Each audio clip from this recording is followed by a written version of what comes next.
Pakiusap lang o tayo-tayo lang dito, ha? Nakadukot yung pitaka ko.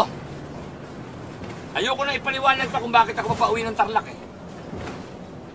Ngayon, para malitaw lang yung pitaka ko na dumukot sa akin na kung sino man na binabarako ko. Kikwento ko. Nakulong ako. 10 taon sa city jail. Isimple nyo na sa bulsa ko. Walang makakaalam, walang masasaktan.